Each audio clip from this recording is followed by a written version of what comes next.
Hello.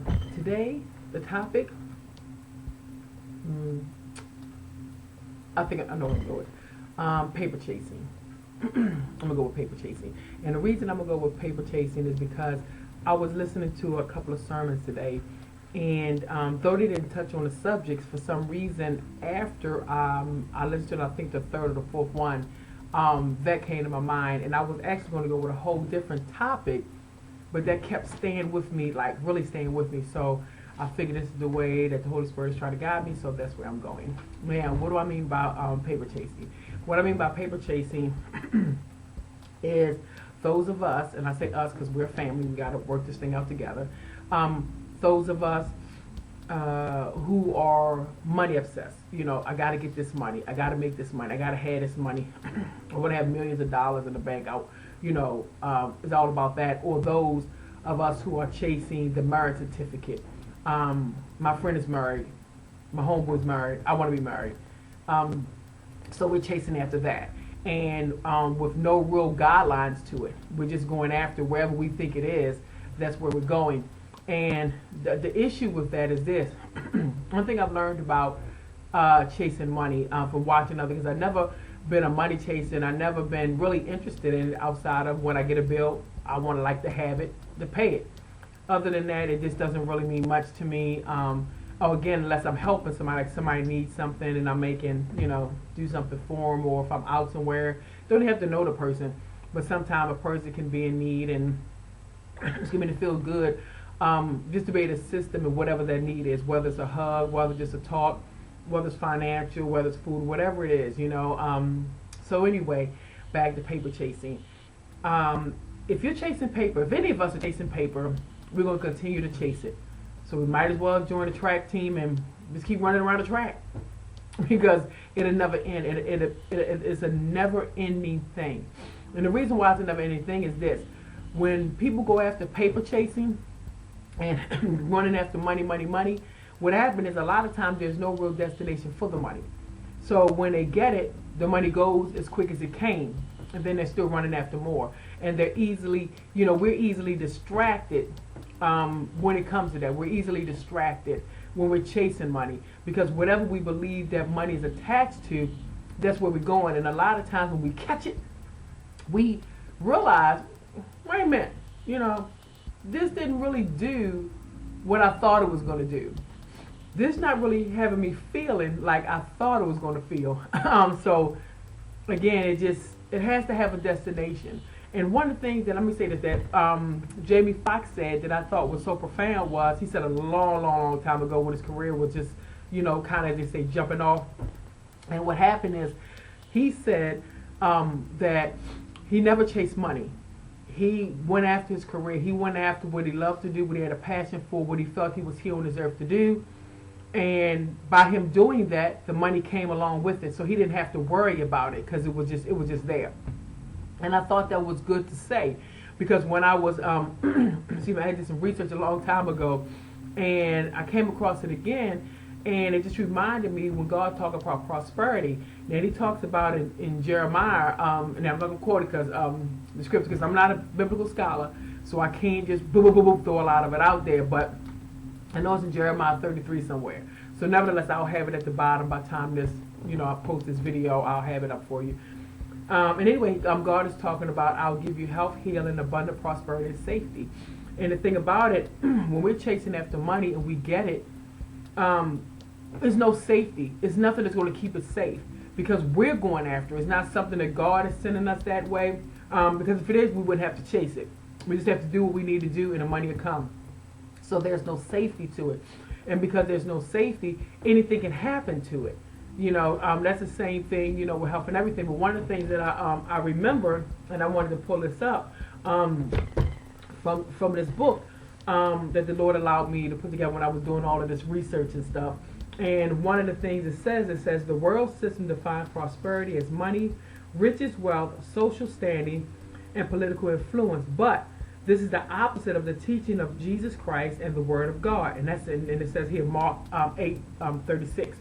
And that's down there, so I have to remember that. So nevertheless, I should know it, but nevertheless, and what it says is the kind of prosperity is much more than money. and it says how it's five areas of prosperity that the Lord really announces in the Bible. You know, it's like he's talking about spiritual prosperity, mental prosperity, physical prosperity, prosperity in relationships, and financial prosperity. Did you hear that? Spiritual, mental, physical, relationships, finances. Finances is last. So that tells us finances is not important as we think it is. You know, of course there is some necessity, some need for it, but it's not as important as these other things. And so let me break this down too, because I thought this was kind of interesting, because when I was looking at the spiritual prosperity, and I'm like, as far as what do I remember it to be, what I think it is, and what I remember it to be, then I went back to this. His prosperity is he's talking, what the Lord is talking about is being like born again, spirit filled, and living under the lordship of Jesus Christ. You know, kind of following examples and things. When he's talking about mental prosperity, he's talking about being free from fear, anxiety, worry, depression, all of those things. When he's talking about physical prosperity, he's talking about having a healthy body, being healthy, and you know, strong with God's strength. Now check that out. Strong with God's strength, and it says free from sickness, pain, and disease. Prosperity in relationships. It means to have the blessing of God in all of our relationships, whether it's family, whether it's co-workers, whether it's friends, associates, whatever it is, and even hangout buddies, to have it blessed by God. So, and then when we get to financial prosperity, it just means living in abundance of God. Meaning that not only are we doing what's needed, helping the poor, you know, our tithing and doing things like that, and making sure our bills are paid. Because think about this: when you see people paper chasing and they living large, most of them they got a lot of bills, because stuff is leased, stuff is rented, nothing is owned. So they got all these bills. So you have this money, but you got these bills. So what freedom did you get from chasing it and catching it? So again, it goes back to you catching it, we catching it. I'm just saying, whoever it is, and we realize it's not doing what we thought it was going to do. So we have to be very careful, even those chasing the marriage certificate. A lot of times, so people are chasing it because they want security. They don't want to end up alone. They want somebody to kind of take care of them. You never really have. This is what gets me.